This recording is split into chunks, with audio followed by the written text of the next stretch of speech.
Mesdames et messieurs, bonsoir et bienvenue sur Sahel TV. Tout de suite, les principaux titres de ce journal.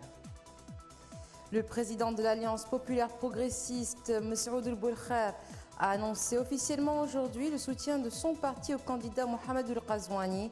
La décision a été prise à l'issue de concertations au sein du bureau exécutif du parti.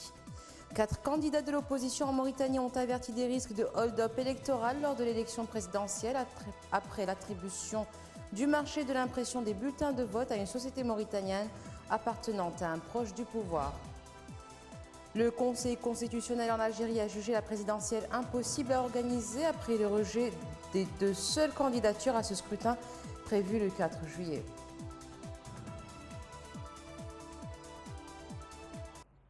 Merci d'être avec nous. Et c'est dans une salle archi-comble que le leader charismatique de l'Alliance populaire progressiste, Mesroud El-Boulkher, a annoncé officiellement le soutien de son parti au candidat de la majorité, Mohamed Ould-Cheikh Mohamed Ahmed El-Ghazouani, aux prochaines échéances du 22 juin prochain.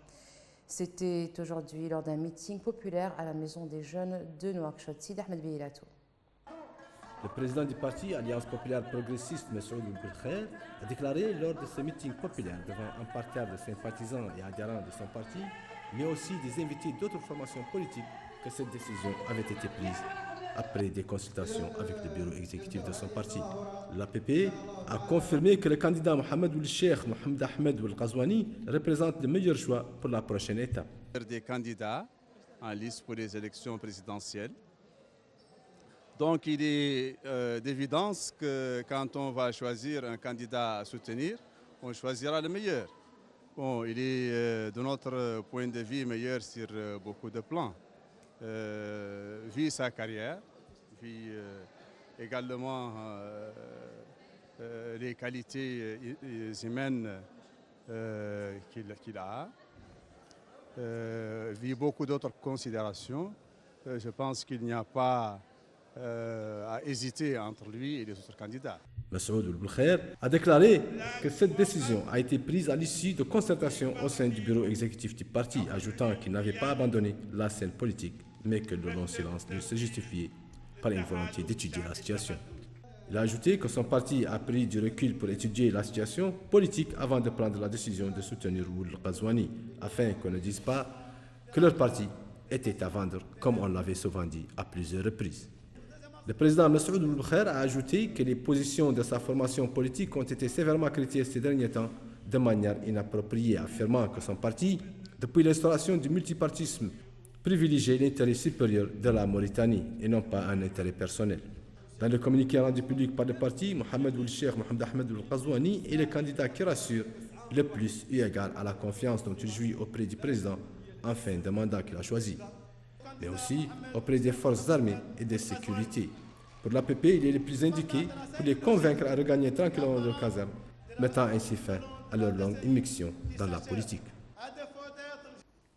L'ambassadeur des États-Unis d'Amérique en Mauritanie, Mike Dodman, a rencontré le président de l'UFP et candidate aux prochaines élections présidentielles prévues le 22 juin prochain. Selon l'ambassade américaine à Nouakchott, cette rencontre s'inscrit dans le cadre du programme des rencontres prévues individuellement avec les 6 candidats aux élections présidentielles pour évoquer avec eux les relations bilatérales entre les 2 pays et leurs priorités une fois élus. L'ambassade précise que les rencontres entre l'ambassadeur et les candidats s'effectuent suivant l'ordre de dépôt de leur dossier auprès du Conseil constitutionnel et que la prochaine rencontre sera avec le candidat Mohamed Lemine El-Mourteji El-Wavi.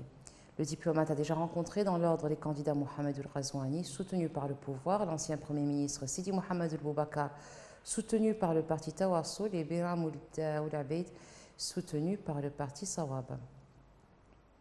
Les 4 candidats de l'opposition ont exigé l'annulation d'un marché pour l'impression des bulletins de vote du premier tour de la présidentielle attribué par la Commission électorale nationale indépendante à un homme d'affaires mauritanien jugé proche du pouvoir. C'est la première fois qu'un Mauritanien remporte un marché d'impression des bulletins de vote depuis l'instauration de la démocratie en Mauritanie. Il y a là manifestement un conflit d'intérêts, a dénoncé Khan Hamidou Baba, candidat de la coalition d'opposition Vivre Ensemble. Le président de la Commission électorale nationale indépendante défend la légalité de l'attribution du marché à la société mauritanienne Al-Mazaya. Mohamed Valou Bellal a expliqué que 7 sociétés ont répondu à l'appel d'offres, 4 ont été sélectionnées, dont une société mauritanienne qui a remporté le marché. Son offre en termes de prix et de qualité des bulletins de vote demandés a été jugée recevable. Le Conseil constitutionnel algérien a jugé la présidentielle impossible à organiser le 4 juillet prochain. Une annonce qui intervient après le rejet des 2 seules candidatures à ce scrutin. La présidentielle était censée permettre l'élection d'un successeur au président Abdelaziz Bouteflika qui a démissionné le 2 avril sous la pression conjuguée de la rue et de l'armée. Les Algériens qui se mobilisent semaine après semaine pour demander le départ du pouvoir des anciens cadres de la présidence d'Abdelaziz Bouteflika réclament aussi l'annulation de la présidentielle prévue le 4 juillet. C'est récidivé. Le Conseil constitutionnel algérien a annulé de facto ce dimanche l'élection présidentielle prévue le 4 juillet après avoir invalidé le dossier de 2 seuls candidats, préconisant ainsi le prolongement du mandat du président par intérim Abdelkader Ben Salah, nommé le 9 avril après la démission d'Abdelaziz Bouteflika. Le Conseil a précisé qu'il revenait au chef de l'État par intérim de convoquer de nouveau le corps électoral et de parachever l'élection du président de la République et la prestation de serment. Cette institution suggère ainsi la prolongation du mandat du président par intérim. Selon la Constitution, Ben Salah assume la charge de chef de l'État pendant 90 jours maximum avant de transmettre ses pouvoirs au nouveau président élu dans l'intervalle. La présidentielle du 4 juillet était massivement rejetée par les manifestants algériens qui ont continué de protester après avoir obtenu la démission de Bouteflika, réclamant désormais le départ du système au pouvoir. Des affrontements opposés aujourd'hui, Palestiniens et policiers israéliens sur l'esplanade des mosquées après la visite de nationalistes juifs sur ce site ultra sensible, alors que l'État hébreu célèbre la prise en 1967 de Jérusalem-Est par son armée. Troisième lieu saint de l'islam, également révéré par les juifs comme leur site le plus sacré, l'esplanade des mosquées se trouve à Jérusalem-Est, partie palestinienne de la ville, occupée depuis 1967 par Israël, qui l'a ensuite annexée. Les forces israéliennes contrôlent tous ces accès, y pénètrent en cas de trouble. Les Juifs sont autorisés à venir sur le site pendant des heures précises, mais ne peuvent pas y prier pour éviter d'attiser les tensions. Des centaines de nationalistes juifs s'y sont rendus ce matin en pleine fin du mois de Ramadan. La police israélienne, qui interdit d'ordinaire les visites aux Juifs sur l'esplanade durant les 10 derniers jours de Ramadan, les a exceptionnellement autorisés. Cette visite a provoqué la colère de fidèles palestiniens qui se sont barricadés dans la mosquée Al-Aqsa, où ils ont jeté des chaises et des pierres sur les forces de l'ordre avant d'être dispersés. Les Israéliens célèbrent ce dimanche la journée de Jérusalem, commémorant la prise par leur armée lors de la guerre des 6 jours en 1967 de la vieille ville, alors sous contrôle jordanien. L'Algérie a mené aujourd'hui de nouvelles frappes en Syrie qui ont fait 10 morts parmi les forces loyales au régime de Damas, selon l'Observatoire syrien des droits de l'homme. L'armée israélienne affirme avoir répliqué à 2 tirs de roquettes provenant de Syrie samedi soir. Depuis le début en 2011 de la guerre en Syrie, Israël a mené plusieurs frappes contre l'armée syrienne, mais aussi contre les forces de l'Iran et du Hezbollah libanais, alliés indéfectibles du régime de Bachar al-Assad et 2 grands ennemis de l'État hébreu implantés militairement en Syrie. Les médias officiels syriens ont confirmé les tirs de missiles près de la capitale Damas, mais aussi dans la province de Quneitra, dans le sud du pays, qui comprend le plateau du Golan, dont la majeure partie est occupée et annexée par Israël. Au Soudan, une personne est morte et 10 autres ont été blessés hier après des tirs des forces régulières près du siège de l'armée à Khartoum, selon des médias proches de la contestation. Des milliers de manifestants y tiennent sit-in depuis des semaines. Hamaoula Diagana. Les protestataires exigent que le Conseil militaire cède le pouvoir aux civils pour assurer une transition démocratique après le renversement par l'armée du président Omar el-Béchir le 11 avril à la faveur d'un soulèvement populaire inédit. L'une des victimes a succombé à ses blessures après être entrée en soins intensifs, a indiqué le comité central des médecins soudanais parlant d'un jeune homme victime d'une balle réelle dans la tête. La plupart des autres victimes ont été blessées par des coups donnés avec des crosses de fusil ou des barres de fer. Des soldats et des agents de forces de sécurité ont été déployés hier après-midi dans la zone de sitting, empêchant l'accès à cette zone. Les pourparlers entre le conseil militaire et les représentants des manifestants ont été suspendus le 21 mai faute d'accord autour de la composition du futur conseil souverain censé assurer la transition politique. Chacun souhaite en prendre la tête et obtenir la majorité des sièges.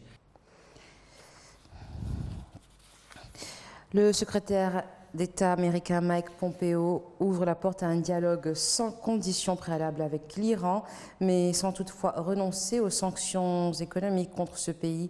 Il a fait cette annonce aujourd'hui, lors d'un déplacement en Suisse qui représente les intérêts américains en Iran, les deux États ayant rompu leurs relations diplomatiques. Il a déclaré que le président Trump a fait part ces derniers jours de sa volonté d'engager des discussions avec les Iraniens, mais que la balle est aujourd'hui dans le camp de l'Iran. Selon lui, la situation actuelle n'est pas due aux sanctions économiques, elle a pour cause 40 années de régime islamique. Le ministre des Affaires étrangères suisse Ignazio Cassis s'est dit prêt à jouer les intermédiaires entre les États-Unis et l'Iran. Corentin Martins, l'entraîneur de l'équipe nationale de football, a décidé de transférer les entraînements des Morabitoun du stade olympique vers celui de Cheikh Raoul Bouidia pour des raisons techniques. Dans un communiqué publié tôt ce dimanche, la Fédération mauritanienne de football précise que l'entraîneur national avait choisi la pelouse du stade Cheikh Raoul plutôt que celle du stade olympique pour prévenir d'éventuelles blessures de ses joueurs, jugeant que la pelouse du stade olympique récemment rénovée n'est pas encore au point. Les travaux réalisés par la mission chinoise prévoyaient une extension de la capacité du stade, la construction de 4 mini-terrains annexes pour les entraînements de différentes disciplines sportives. Les Morabitoun évolueront dans le groupe 5 aux côtés de la Tunisie, le Mali et l'Angola. Les Rouges de Mohamed Salah ont décroché samedi à Madrid leur 6e couronne continentale en s'imposant face à Tottenham avec 2-0 lors d'une finale 100% anglaise en Ligue des Champions, buteur sur penalty après moins de 2 minutes. Mohamed Salah a savouré sa revanche après avoir été blessé en finale l'an passé face au Real Madrid. Divock Origi a inscrit le second but en toute fin d'une rencontre qui n'a pas du tout tenu ses promesses alors que les demi-finales avaient été spectaculaires. Ce succès permet toutefois à Jürgen Klopp, coach des Reds, d'en finir avec sa malédiction puisqu'il avait perdu auparavant ses 3 dernières finales européennes. Et voilà, ce sera tout pour ce dimanche. Tout de suite, un rappel des titres. Le président de l'Alliance populaire progressiste, M. Ould Belkhair, a annoncé officiellement aujourd'hui le soutien de son parti au candidat Mohamed El Ghazouani.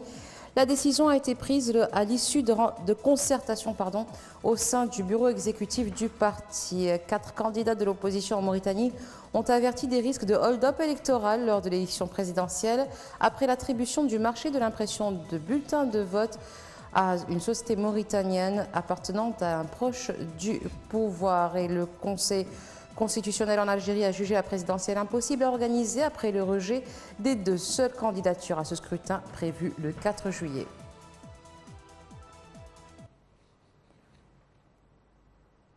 Merci d'être resté avec nous. Excellente fin de soirée sur Sahel TV.